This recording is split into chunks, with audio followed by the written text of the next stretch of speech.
Hey there, Knicks fans. How you doing? It's your boy, Jonathan Macri, with you for another episode of the Knicks Film School Podcast, coming at you the day after we had collectively here at Knicks Film School. Well, it was a full evening, I think is a good word to describe it. Before I get back to that, I'll just say hello, Jeremy Cohen. I have not seen you in several hours. How are you? Tired, John, but good. It's been it was a great night, regardless of the outcome. Which, again, we say a lot for these outings, even though the last time they won, and it was the most important game that they could have possibly won because it was a playoff game. We had a great time. It was a fantastic turnout. People who showed up for the game itself, for pregame hang up, for going to MSG, ability to just interact with all sorts of folks was fantastic. So it's great seeing you, great seeing Andrew and Benji, Sean. I think that was pretty much who was repping us. That was KFS, our crew, yeah. But we had a great time. So thank you for everyone who showed up. I was about to say, before we get to any Knicks stuff, two very quick shout outs. One, to everybody who came through T Squared Social on 42nd Street for the watch party.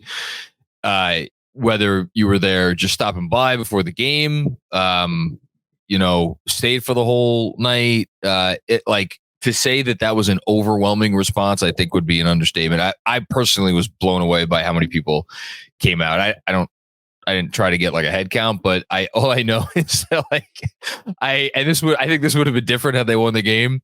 Is like I looked over at one point during the fourth quarter and just like the place. I mean, you couldn't move in the place. It was packed.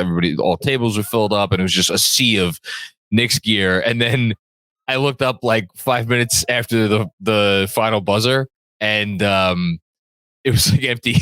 So I think like that showed you what most of the clientele were there to do, and it was to support the Knicks. So shout out to everybody who came through, and then also shout out to John Schmilk, who we've had other people like do guest post games before. This was really cool because John has been like an extended member of the KFS family for a long time.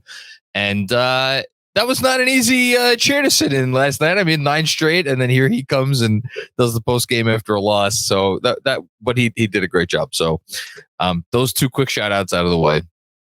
And now we can talk some basketball. Starting with the week in review, the Knicks almost so close. Made it a perfect week. There would have been their second or third perfect week in a way. I forget how things went 2 weeks ago, but whatever. They were 3-1. Started off with wins against the Hornets, Jazz, and Pacers, and then a loss to the Lakers, which we were just talking about a moment ago. Shout out to Mensa, who wasn't able to make it to the watch party, but had a good tweet that I hadn't even put two to two together. Knicks lost this game despite taking 20 more field goal attempts than the Los Angeles Lakers, which is indeed tough to do. And it'll transition to maybe a topic that we'll get to in a bit. But let's start off here. Speaking of Mr. Schmilk, he said on the postgame that this felt like the loss that was kind of like the bill was due. Like they made it through these previous games facing off against teams that were certainly not great defensively. Jazz finishing off a long road trip. The Hornets stink to holy hell. Pacers only had Halliburton for 22 minutes. Like, yes, the Knicks performed admirably in all of these games, but you could point to specific things and say, okay, the Knicks got a little assist here, got a little assist there. So this was like, we figured it was coming eventually. It came last night. Is that a good characterization of this loss to you, Jeremy? It is, but also the Knicks missing their own key players stands out. Yes. Shorthanded loss. Exactly. I forgot to say the word shorthanded. Yeah, and it evens out in a way. The Pacers game was a great win. Obviously, the Lakers had LeBron James, and Anthony Davis's defense was spectacular. And the Knicks just couldn't make shots in that fourth quarter. I mean, to go 7 minutes without making a field goal is not an easy way to win a game. And we hadn't seen that level of a lack of scoring in quite some time. It's been a minute since we've seen the Knicks haven't hit a field goal or scored in X amount of minutes, but this one, it finally caught up to them. So yes, I think that is a good way of characterizing it. but also there's no shame in losing to LeBron James when it comes to Madison Square Garden, because he always seems to turn it on and has a great impact. But to me, yes, it does feel as though it was in the Knicks court and just didn't go their way. Yeah, the whole no shame in ever losing to LeBron. Again, we so often on the show get into logic versus emotions. Logically, it makes all the freaking sense in the world. He's the first or second greatest player of all time, and he is, if not still at the peak of his powers. Like, man, when those mid-rangers were falling yesterday, to say nothing of the threes, he hit some threes too. Like when they were falling during that game, I mean, you just had to kind of shake your head. It's truly amazing what the guy's doing. All that being said, I mean, do I hate losing to LeBron more than anyone else? No, but I don't like it. I don't like it. It's not fun. I don't enjoy it. What? Why would you enjoy it? This fucking guy, man, can you go away already? 20 fucking, is it 20 years or 19? Whatever it is. It's too long. You remember that tweet that was, it's like, oh, LeBron's almost 30. This will end soon. And he's just, I mean, that was 10 years ago. And he's still dominating. And you just have to tip your cap. What can you do? He's elite. He's elite. One of one. And as you said, and I'm happy you shouted out Davis. You could argue LeBron, and I don't know, what did Davis end up with? Like 12 points? It didn't score a lot. I don't know what his stat line. It didn't matter. Very inefficient night. Yeah. Yeah. You could argue he was the best Laker in the game because from a defensive because I thought, like, we know the Knicks, and this is going to lead into our next question about how they've dealt with these recent injuries. We know that they're bringing it defensively every night, and like the Lakers, 113 points in that game. They actually had a nice offensive rating. I think it was a 121 point something, which is good for them. But like, the challenge right now for the Knicks is scoring. And so, yeah, AD prevented that. So next topic, from a play style standpoint, I like how Andrew has this written out. How have the Knicks handled life without Julius Randle, as well as the absences of OG and Quentin Grimes? Man, I don't know about you. I am attempting to, like, I can't look at it like the Knicks are just shorthanded and just have that be a blanket statement under one umbrella. I'm compartmentalizing all these different things, and it's almost like, for me, because not to mention Mitch. Like, Mitch has obviously been out for a while, but it's been so long. I don't know. I feel like the Julius thing is its own animal, and that's its own conversation, because you could make the argument, not that you can make it. It's obvious that he's the greatest offensive missing piece of everybody who's been missing, but there's also a part that it gives it back on the other end. OG Anunoby, he certainly helps their offense, but on the, like, the defensive part of it is a whole other thing. And then Grimes, for me, is more just like a depth thing. Like, four guys played 40 minutes against the Lakers. Guys have been playing a lot of minutes. Like, DiVincenzo's been playing crazy minutes. So I don't know. It's like a lot of different things. Do you have one overarching thought about how they've played or how they've dealt with the absences? I believe the graphic last night showed that the Lakers had doubled Jalen Brunson on 30 possessions.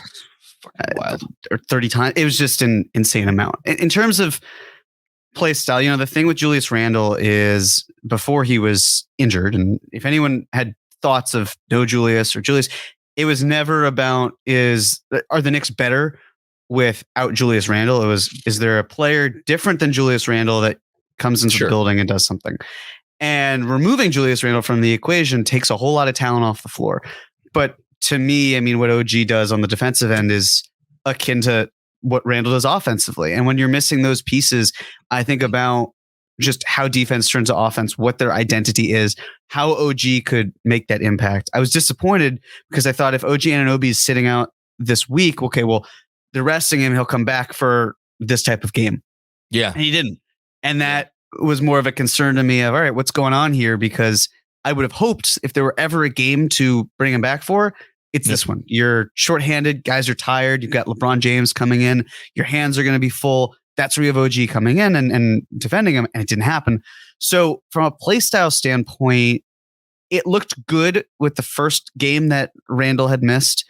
I thought that Hornets game was good process, and the Jazz game, they're blowing through them and it's great. And then obviously you get to a Pacers team that has a legitimate threat at the 4 in Siakam, and a Lakers team that has one with LeBron. And so how you are able to mix and match against those teams. I mean, the offense didn't seem bad to me, but it felt like there was a whole lot of reliance on DiVincenzo to come out of the woodwork. And the other thing too, considering how many shots the Knicks missed in that Pacers game, and then how they did with LA, it's almost like the lack of easy buckets that Randle would create. He's so good at creating those corner threes when he attracts the double teams. So to be able to lose that hub on offense, it just stagnates in a lot of ways. So you need more creative juice that the Knicks just don't have. We'll see how they address it by Thursday's deadline, but there needs to be some sort of injection because these guys are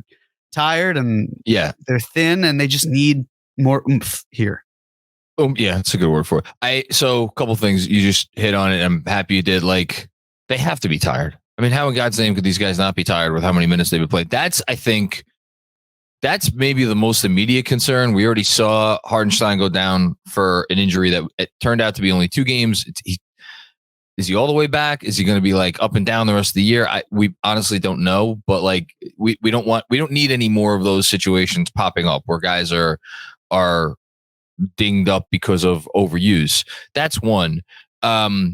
I just looked it up and I was actually shocked to find it that this is the number. Their offensive rating in the last 4 games, so no Randle, no OG, and then missing Grimes for the last 2, is 119.3, which is 7th just over the last 4 games, and it would be, like a borderline top 5 number on the year. That's a really good number, but I think I don't know. I think that maybe speaks a little bit more to some of the opponents that they've been playing. Again, like the Lakers showed up defense. Like the Lakers, I know they're whatever they are, 15th ranked defense in the league. The Lakers, when they want to be, they're a top 10 offense, and when they really want to be, they could be closer to a top 5 offense. And by the way, did you happen to notice who did not play a minute of fourth quarter basketball for LA? Certain point guard.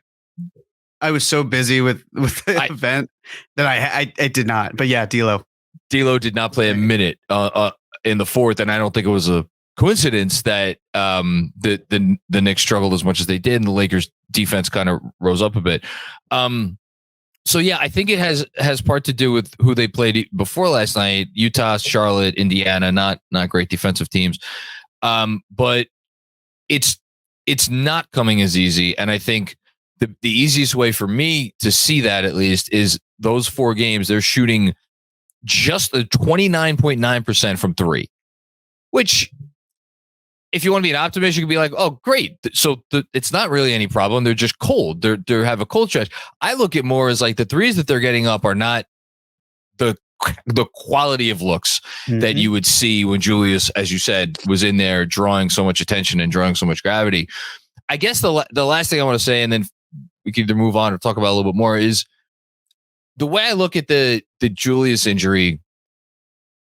I think you could argue that their floor on a game-to-game basis without Julius can actually go up. Because we've seen nights where Julius defensively is like really on cloud 9. And then how often does that maybe, or it's the other way around, when he's having bad offensive night, it seeps into his defense. And like Julius, if you catch him on the right or the wrong night, I guess, it's not pretty. Taking him out of the equation, the defensive ceiling or floor, definitely raises. You can argue the defensive ceiling raises too, but like defensively, they're just so sturdy.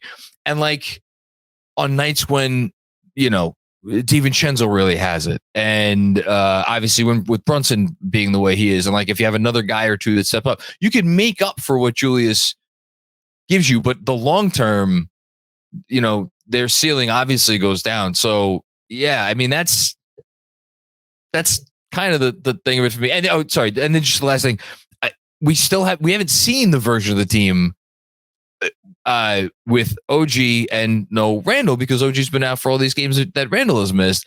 And like there are very small sample size numbers that from prior to both of these injuries, which would seem to indicate, hey, maybe this team would be okay if it's just OG in there. But again, we haven't seen it. So agreed. Yeah, that's I don't know. No, it's well put. Thank you, sir. All right. Next topic. As will surprise no one, the Knicks obviously need to make a move to add depth or just bring in healthy bodies at this point. We kind of talked about this. The minutes low and the injuries are piling up, but we've talked trades a lot. We'll talk trades again because the deadline's coming up on Thursday and we're going to be live and the whole thing. Where are you at this point? And you know what? Actually, let's combine these next 2 points because it's worth. They bleed into each other.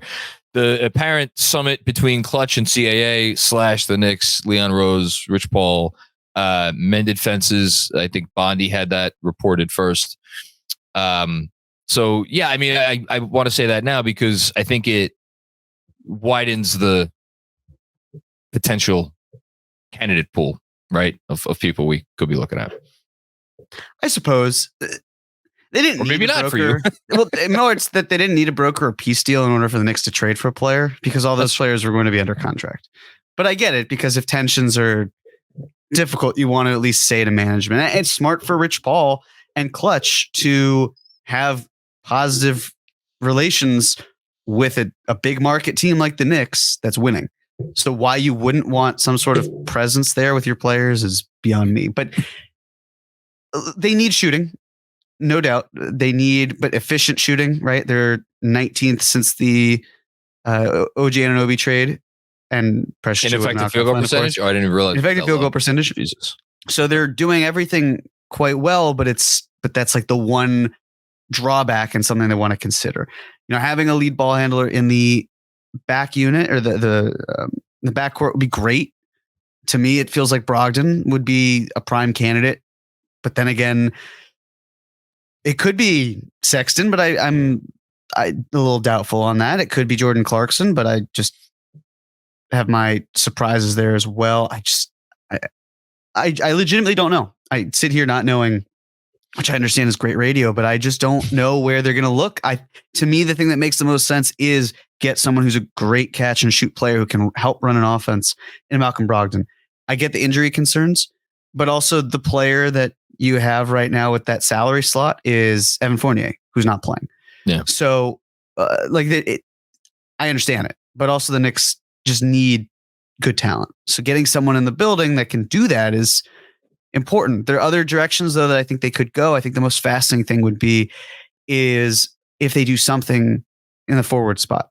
If they get a player that will see heavy minutes around the 4, it says to me that maybe Julius Randle's injury is more severe than we would have thought. Because otherwise, it's kind of redundant to have that type of player if you expect Julius to come back. That's what I'm keeping my eye on the most, probably.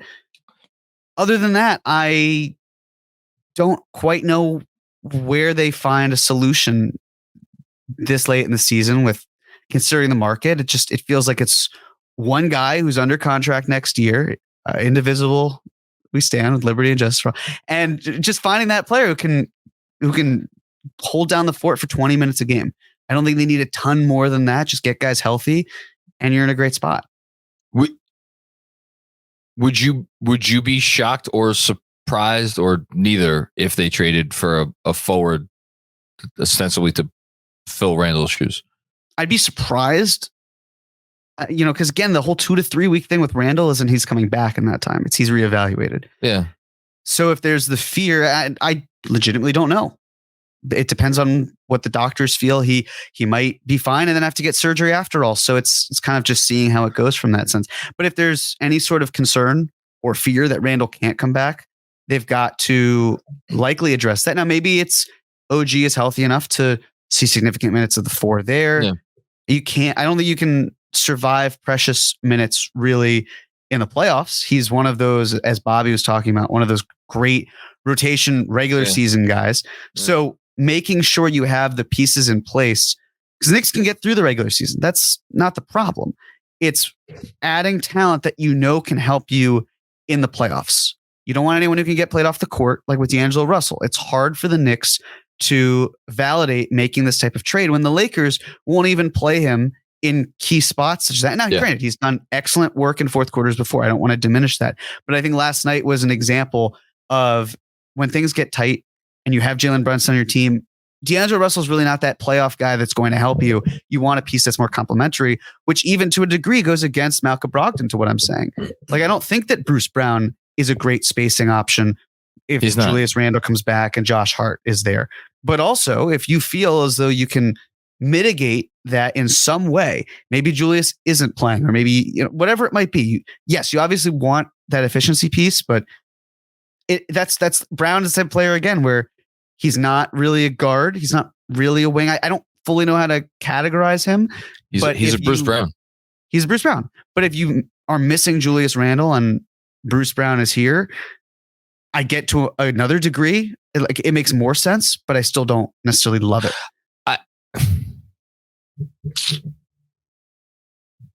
I would be shocked if they, and I don't even know who this player would be. I truly don't know who this player would be. I'd be shocked if they brought in someone that was like exclusively a forward. Mm-hmm. I mean, you know, because that would tell me that they really have very little like faith in Randle coming back and being healthy this year. I wouldn't know how to read that any other way. And yet, right, how could we read it that way when they're saying reevaluation 2-3 weeks? He's like, we've seen pictures of him. So it's like, if you're tinfoil hat conspiracy person out there, like, it's not like he's gotten a surgery and they've hit it, which I wouldn't put past the Knicks. But again, we've seen pictures of him. So putting it past the Knicks portion is what I go back to, where I hear what you're saying, but if you also are cautious about how the Knicks have approached injuries in the past and how they're disclosing it, then, like, again, it's not what the Knicks say, it's what they do. If there was ever a time for Randle to be hurt, it being before the deadline is the best thing that could have happened, because it at least gives the Knicks that flexibility of a week. I don't think they'll change their plans drastically, but if, let's say, they're interested in Bruce Brown, if they feel Randle's not going to be playing significant time, I think there's more likely to be interest in Bruce Brown. It's not going to sway it one way or the other, but if Randle's healthy, then perhaps the Knicks are thinking something along the lines of, well, we have Randle. We don't necessarily need Brown because we've also got Josh Hart, and there's just a lack of spacing. We don't have a spacing five. So it's just, does this injury change the calculus to a degree from what they were thinking? And my answer is I hope not, in the sense that I just hope Julius comes back healthy and the Knicks can find a player they can slot in who can help them and be a playoff performer.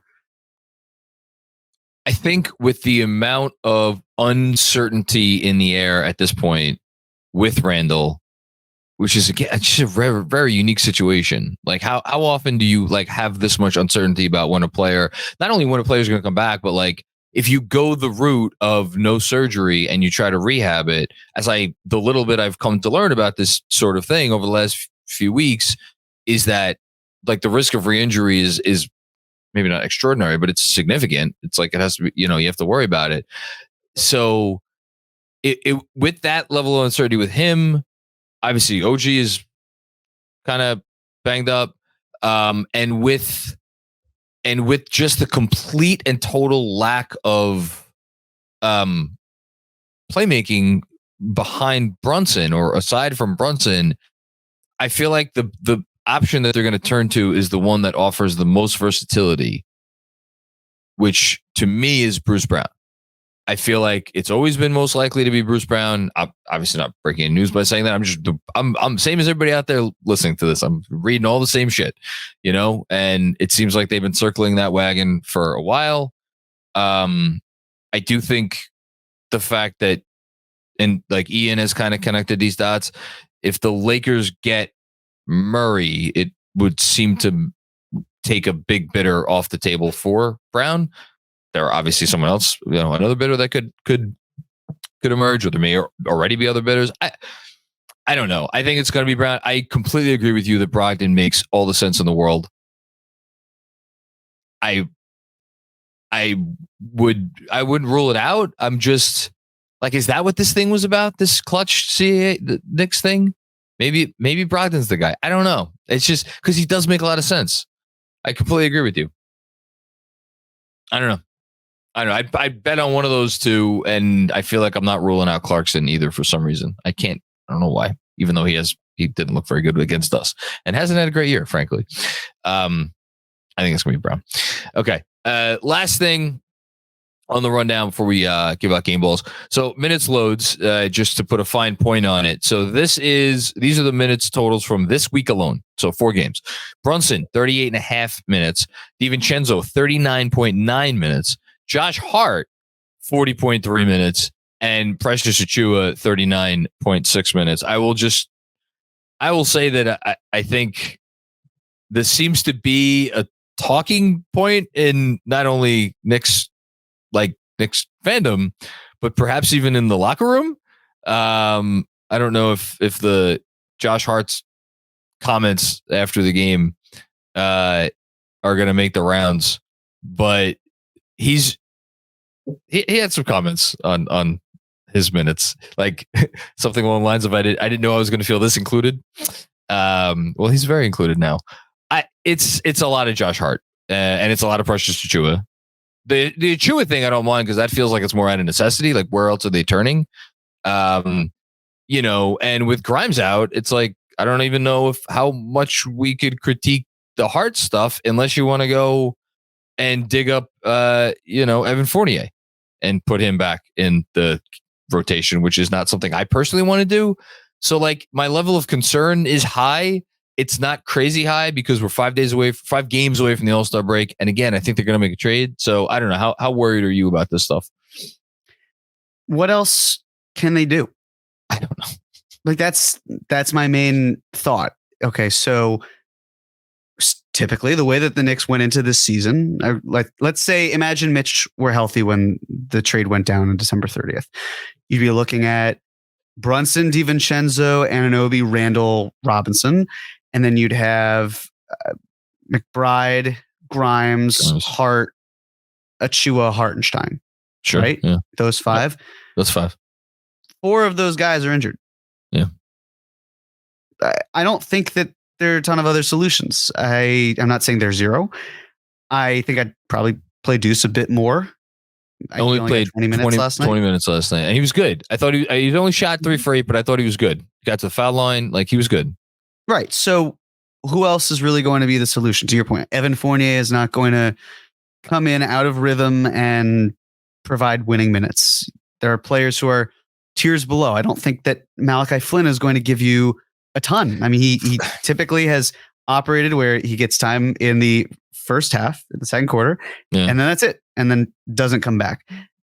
Do I think that's going to make or break a game? Not necessarily. The issue, of course, at least in my eyes, because they're tired, heavy legs, maybe the shot falls flat, it's harder to be able to generate that offense. It's a good one.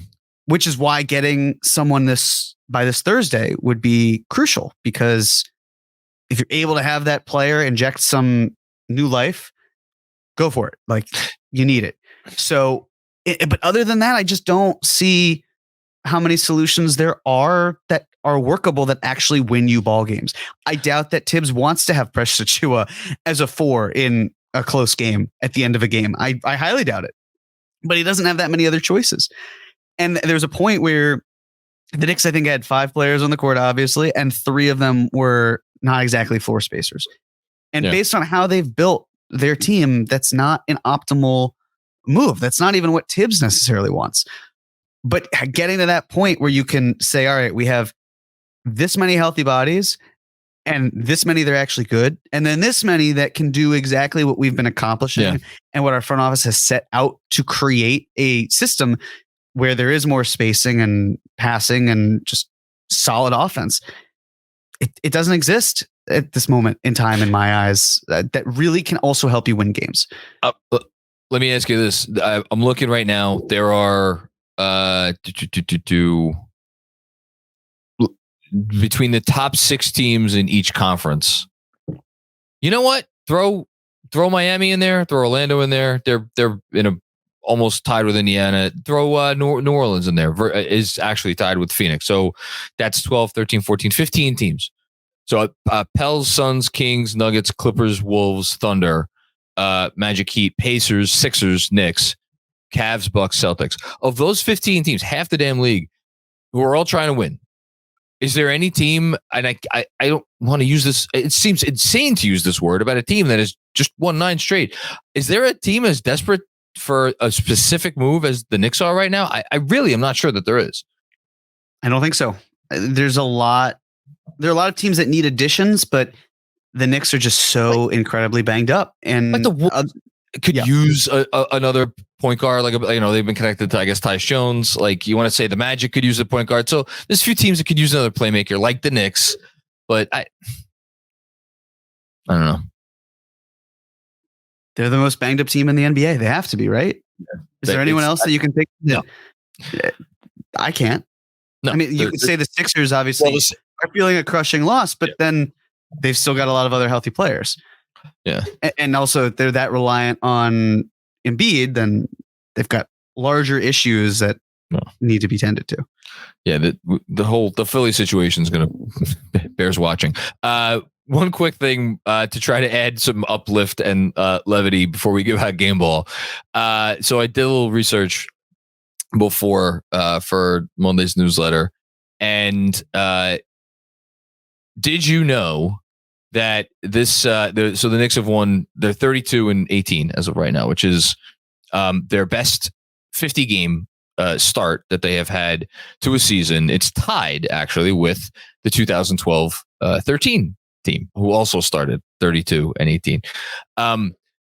They have started 32 wins in their first 50 games or more, 32 or more wins in their first 50 games, 14 previous times in franchise history. Do you want to take a guess as to how many of those 14 times the team made it to the conference semifinals or the functional equivalent of that? I'll say 11. You're a little short. It's 13 it's an out of 14. What the hell, man? I'm bring height into this. Oh, the in the mirror, pal. I was about to say. Go ahead. Sorry. Completely throw me off. It's 13 out of 14, okay. and the 14th deserves an asterisk. Do you know why the 14th deserves an asterisk, Jeremy? Was that a strike? Oh wait, no, that they didn't make it to them. They did not make it because that 14th time came in 1954. When you know how many teams made the playoffs in the East? 3. Yeah. And do you know how they decided who would get to the what was the equivalent of the conference finals? They did a round robin. Oh man. Which the 3 teams who made it, which were the Knicks, the Syracuse Nationals, and the Boston Celtics, shocker. They did a round robin, and the Knicks apparently did not win a single game in that round robin, and thus did not advance to the conference semis. But every other time the Knicks have started with at least 32 wins in their first 50 games, they've made it to essentially the second round of the playoffs or further. Obviously, a lot of those years they did even better than that. But so I don't know. Hopefully that's good sign. We'll see. But I was encouraged by it, so I thought you'd get a kick out of that. We should do more round robins here at Knicks Film School.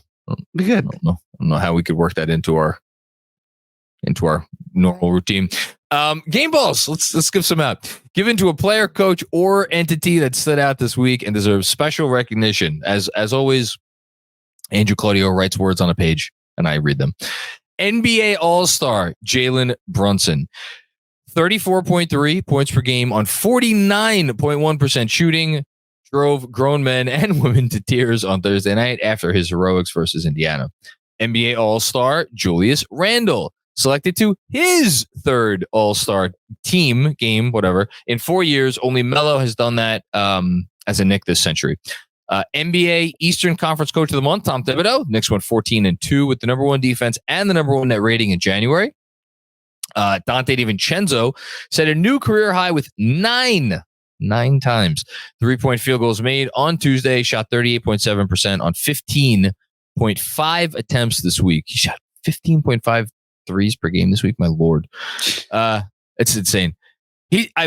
Sorry, quick aside. I had I have a bet going with Alex, one of our patrons, about whether DiVincenzo was going to break Fournier's record for most threes made in a season. He'd have to play like every game, which he's done so far, by the way, to his credit. He hasn't missed a game yet, and the number might have gone down a little bit, but as of a few days ago, it was like 3 threes a game for the rest of the year. So I don't know. We'll see if he gets there. And then last but not least, Isaiah Hartenstein, 10.5 points, 12.5 rebounds, almost 3 assists, over 2 stocks per game in 4 games this week while playing through injury. Jeremy, you know who goes first? I do. It's about time that the person who goes first actually is going first. Thanks. Okay.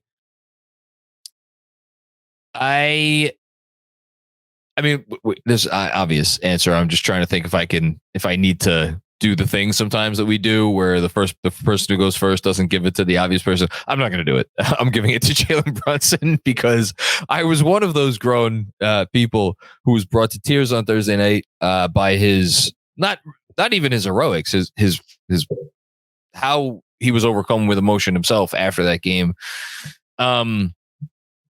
Just for me, the coolest part of being out last night with a lot of Knicks fans to watch that Laker game was obviously to meet a lot of people and that was really cool. But then after meeting so many people and just kind of sharing communal stories about how much this team means to so many of us, to then have the collective experience of watching Jalen Brunson on a night when he did not have it from behind the arc. He was only 1 of 6 from 3 in this game.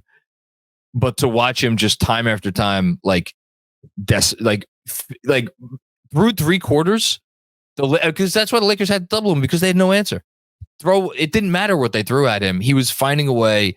He was unstoppable in that game. And just like with every additional basket that he made, there would just be like, obviously a round of applause, people cheering and shouting and screaming. Like, to have an athlete, to have a Knick do that in the city while the team is good, and it's just it's some magical stuff right now. I know we said it was magical stuff on Thursday night. To me, it's just pervades everything that's going on with this team. How special his season has become, so yeah, he gets my game ball for the week. My favorite thing in the last week has just been all the recognition that he's getting, because yes, the All-Star appearance speaks for itself, but just how many talking heads and players are talking about Jalen Brunson. It's the respect. It's feeling as though this player couldn't get the respect. He should have been starting the All-Star game, in my opinion, but it's just not the way it's going to be for him, unfortunately. But he's there, and that's the important part. And I was pleasantly surprised to see Julius be there. And as much as I want to give him the game ball for this week, in the same way that you would give it to Jalen Brunson, and I do feel that there's recognition that is deserving, Dante DiVincenzo carried the Knicks with his performances in a way where, with so many unhealthy players, so few options at point of attack, you're getting DiVincenzo away from what he's better at right now, which is kind of cutting off passing lanes and being more of an off-ball player. And for him to just take that extra step on offense and have as hot of a week as he needed to was crucial. So I feel he is deserving of this week's game ball. Is it too strong to say that DiVincenzo has been a revelation this season? Not at the level of like what Brunson was last year, although a lot of us saw some version of that coming. Like, DiVincenzo, man, this is pretty good. I don't know if there is a rotation player, mind you, rotation player the Knicks have that is overpaid. I can't necessarily think of one. That's a good one. And when I look at that, it's Tibbs does a phenomenal job of getting these players to buy into this role. And DiVincenzo fits exactly where he needs to be, getting him for less than the full mid-level exception, highway robbery. It's still year 1 of that deal. Yep. And he bought in completely to what he needs to be and took that extra step when the Knicks needed him most. So it's just phenomenal job by him. And Precious Achua, who I was very low on when the trade came in and has just surpassed expectations. And I look at him as a dollar store Naz Reid. Like the Knicks really wanted Naz Reid. They got 62% of Naz Reid. That's fair. That's good. Good so number. That's it's you'd like it to be more, but you take the 60% and you run with it. It's Naz. He actually does some stuff better than what Naz does. It's just the shooting piece is not really there. I just got to read off DiVincenzo is what I was killing time for. This is per 36 since January 1st. His per 36 numbers for the entire year are very good. Since January 1st, 21 points per 36 minutes on 43.2% shooting it overall. But here it is, 38.4% on threes on 12.2 3-point attempts per 36 minutes. That is over a span of 18 games. He's shooting over 12 threes per 36 minutes. And then about 5 rebounds per 36 and a little over 4 assists per 36 and 1.5 steals per 36. So like what we're seeing from that dude, it's, I mean, really, really, really heady stuff. Among rotation players, like the only ones who have more attempted threes per 36 minutes over since January 1st, one player. He plays in Golden State. He's won a couple of MVPs. That's it. Okay. Detention given to a player, coach, or entity that deserves to sit down for a while and think about what they did wrong. First with a bullet. Knicks Film School. Us. That's right. Who's he looking at? He's looking at us. We are now 0-5 in regular season in-person watch party events. 1-0 in the playoffs, as Jeremy said recently or earlier. A serious and sincere shout out to the crew at T-Squared Social for having our watch party there, as well as the many KFS faithful who attended. Yes. Josh Hart. Oof. 13.3% from 3 this week. Is that good? I don't feel like it might not be good. 21.6% from 3 since December 13th of last year. 16 for 74, my lord. NBA officials, you know it's bad when even Mike Breen is wondering what the hell you're doing. Colin Sexton, you fucked around and found out this week, but you took Quentin Grimes with you, which was unfortunate. Jaime Jaquez Jr., last but not least, still here from last week and will be here for the foreseeable future. I like it. Jeremy, this one's to you. I feel bad going with Josh Hart because of the fact that he's healthy enough to play. Like with all these players, it's just you need bodies, healthy bodies.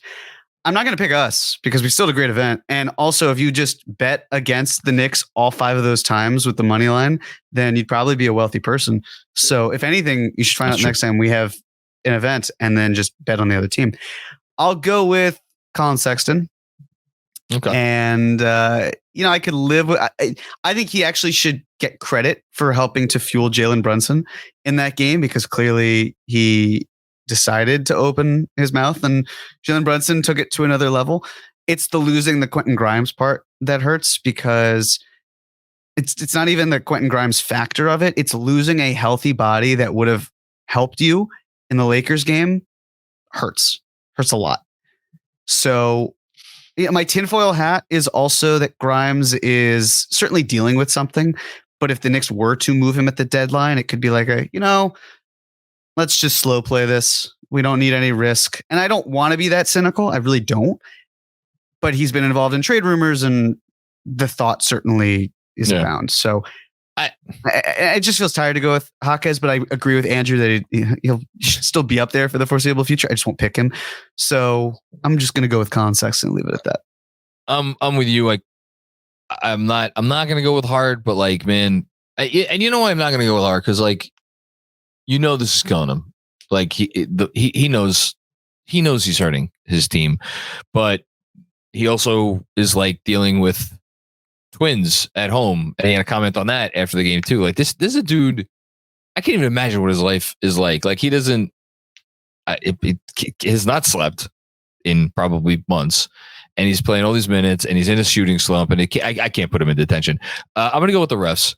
A few people have reached out to me over the course of this season in particular and been like, why don't you make a bigger deal about how bad the refereeing is in the NBA? And I'm like, that's not really my thing. I'm not going to wait. I don't have the energy for it. Well, this week I do have the energy for it because that non-call, it was not just the one call, but it was the most egregious one of the many bad or non-calls in the Pacer game, in which, again, Jalen Brunson looked like Rocky Balboa at the end of it. Like, there needs to be a certain modicum of competence throughout the league for the games to remain enjoyable. I know the league doesn't care about this issue because I don't think it impacts their bottom line. Like the diehards who get up in arms about the refereeing are going to watch the game anyway. So, and I think the more casual fan is like not. It's not to the point where it's like, oh my God, I can't watch this sport anymore. So like, I get why it hasn't changed, but man, this is bad. Like, and it's getting worse, and it's really frustrating when you watch a game or games, and like, there is this variable there that should not exist, and it does exist. So the refs can go in my detention for the week. Predictions presented by our good friends at Prizepicks. You can go to prizepicks.com/KFS and use code KFS for a first deposit match up to $100. Again, prizepicks.com/KFS, and the code is KFS for a first deposit match up to $100. Prizepicks, daily fantasy sports made easy. It was finally easy for me this week to win. I didn't fuck this up. I am now up to 5-8. You and your cohort there with Benji and Fred are 8-5, still a sizable lead. But now I'm back in the driver's seat. Do I run off the side of the road? I would have if I drove last night. Thankfully, I did not. I'm glad you weren't driving the train either. Anyway, so we'll see. The 3 games this week, all home games. Memphis Tuesday, Dallas Thursday, and then Indiana rematch. Should be an interesting rematch on Saturday. So no back-to-backs. They'll actually get 2 days off before the Memphis game. The Dallas game, by the way, is on TNT, if you're wondering about that. We owe Dallas some payback after their recent win against us. I'm sure Indiana feels like they owe us some payback. Memphis been spunky. Been playing well, considering the fact that they are essentially the Memphis Hustle as opposed to the Memphis Grizzlies. The Hustle are their G League team. I'm gonna go 2-1. I'm gonna attempt to make your life at least difficult because I listen with how banged up the Knicks are. Like, you could tell me they go in 1 and 2 this week, and I wouldn't think that that's nuts. But I don't think you want to pick 1 and 2. But I'm curious what you'll do. No, I'm gonna pick 1 and 2. You are okay. I am, and it's for that reason. They're tired. They play that Grizzlies team where even if they do get the win, which I think they could, Dallas has given them some fits. Yeah. There's also the fascinating portion of this is the game that will have happened after the trade deadline. That the trade deadline will have been a few hours. The Dallas earlier. Game, yeah. So how will that impact Dallas? How will it impact the Knicks? Will they be healthy enough? Do they get OG back? And then that Pacers game where I look at that team and I just think to myself, well, if the Knicks are still shorthanded and do they have the player they've acquired? Has his physical been passed? Is he able to play? Of course, when the Knicks made the Josh Hart trade, they did not have him for that Sixers game, which was, I believe, the Saturday after the deadline there too. If the Pacers do something, do they get their players? Halliburton going to play more than his, I played 20 minutes for all NBA purposes. So 3-0 is really hard for me to pick when this team just rattled off a ton of great wins, 9 in a row, a decent amount of them were healthy. I got to go with 1 and 2, much to my chagrin. Would you have gone, if you had to pick, would you have gone 2 and 1 or 1 and 2? I would have, because from the optimist standpoint, I'd like to. You would have gone 2 and 1. I would have, but in my heart, I think that they're due for just a little bit of just being banged up and tired, and other teams come into Madison Square Garden and the Knicks try to finish strong before the deadline, before the All-Star break, but it's harder to do with so many question marks. Yeah, for sure. I mean, look, they've built up a nice cushion. And I understand the goalposts have moved. We're thinking, 2 seed, 3 seed now at this point. And they should be thinking 3 seed. They absolutely should be thinking 3 seed at the very, like, that's, I think that's fair, given the Embiid injury in particular, because if you think that the Knicks could finish with a better record than the Sixers, given the fact that Embiid might be out for all we know, he could be out for the rest of the season. We'll see. Then it's asking them to finish ahead of either the Cavs or who am I forgetting? Basically, just asking them to finish ahead of the Cavs, unless you think the Pacers are still a series. Bucks as well. Well, I'm saying for the 3 seeds, right? Yes, yeah, correct. Yeah, because the Cavs are the Sixers. Yeah, and if the Sixers are hurt, to your point, yeah, exactly. So I still look at it, Indiana. They're not all the way out of it yet for me, in terms of competing for maybe a higher seed. But so, like, yeah, should the Knicks still be able to finish with the season with a better record than the Cavs? It's gonna be tough. It's tough. The Cavs are really good, playing really well. Yeah, they've also, I'm sure they would say the same thing about the Knicks, but they've had a very easy schedule of late. It's mostly been it has teams below 500 and the Bucks, but you have to win the games in the same way that the Knicks have won the games, and that's just the nature of their schedule. And side note, because this did have to do with the Bucks, because the Bucks won against the Mavs and the Knicks lost to the Lakers. Yeah, don't look now, but that Mavs pick would be 15th, tied for 15th or 16th, depending on a coin flip with the Heat at this moment if the season ended. Of course, the season will not end. There's plenty of time for Dallas to do better, but also they have the Lakers a game back. They've got Utah, losers of 3 straight, 2.5 back. Houston wants to win, they're 2.5 back. Fascinating events that could pan out for a pick that obviously the beginning of the year was, this is going to be in the late 20s, and just be patient. Plenty of season left, and there's still plenty of season left, but sure enough, 15th pick right now. You get a decent player there. It's a good asset. I thought you were going in a different direction. I thought you were going to say that because the Bucks beat the Mavs last night, Tibbs will not be coaching the All-Star game. No, which he wasn't. He wasn't anyway because they lost to the Lakers. But yeah. Right, but the funniest thing would have been Jalen Brunson plays 5 minutes and doesn't play anymore, and then he runs Tatum and Giannis into the ground, playing them 48 minutes. Yeah, no, that's a good one. Okay, let's finish up with some announcements. I'll start this off. So we're going to basically lay out the week first, and then one more announcement regarding our March 10th outing to MSG. So X's and O's live on Monday night at 8 p.m. That's obviously with Benji and DJ Zulo. Always looking forward to that. They do such a great job. It's like it balances out all the nonsense basketball talk that is out there on everywhere. And then Wednesday night, excuse me, not Tuesday night, the Knicks play Tuesday night. Wednesday night before the trade deadline. I wonder if they'll have made a trade by this point. We'll see. You, Jeremy Cohen, are going live at, I believe, 7 p.m. for a new edition of Cream. That's correct. And you will do that, and you will answer all sorts of trade questions and whatever people want to talk about.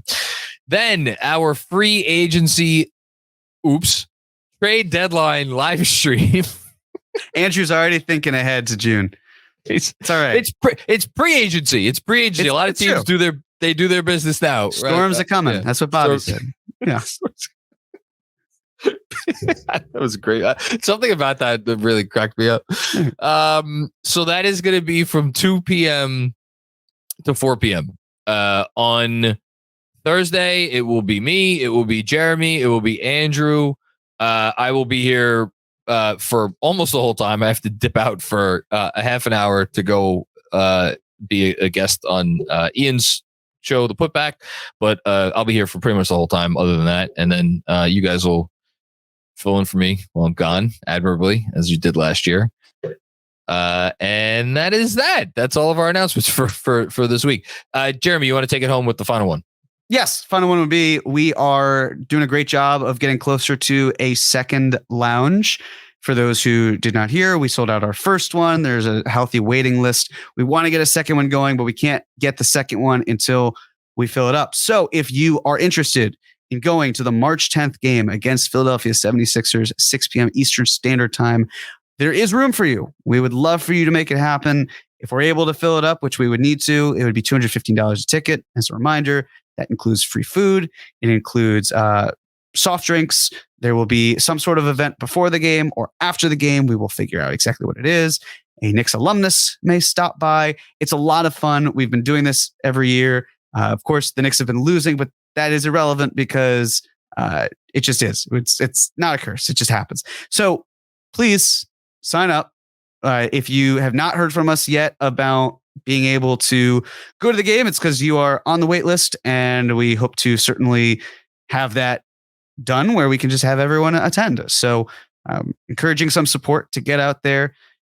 Link will be in the video, and we'll keep promoting it for this next week as we get more eyeballs and ears for the trade deadline. And we'll do it on the pod. So thank you. Yes, excited about that. Wait, what is this? When I come, Andrew. I don't know. Yeah. I forgot that I left it came back. What I'm saying is that the link will be in the video, in the audio description too, is what I'm saying. Great. For people that are listening to the pod. Great. And we'll tweet it out as well, because even better.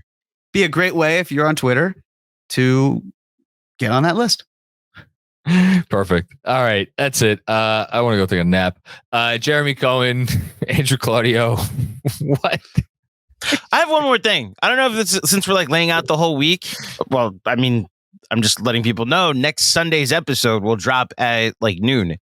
Like we're dropping it ahead of the Super Bowl because we're recording in the morning on the Super Bowl.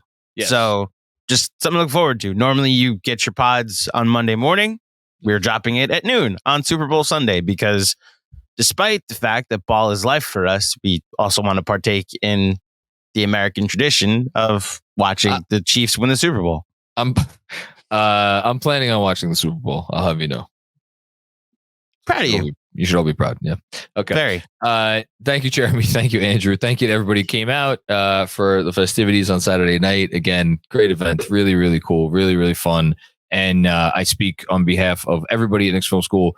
If you came up to me or one of us and said something kind, like I even if it looked like our heads were going in 10 different directions, because they were, every word that was said means the world to all of us, because again, none of us ever thought that we would get to this point doing this thing. That it's just, we're talking about our favorite team.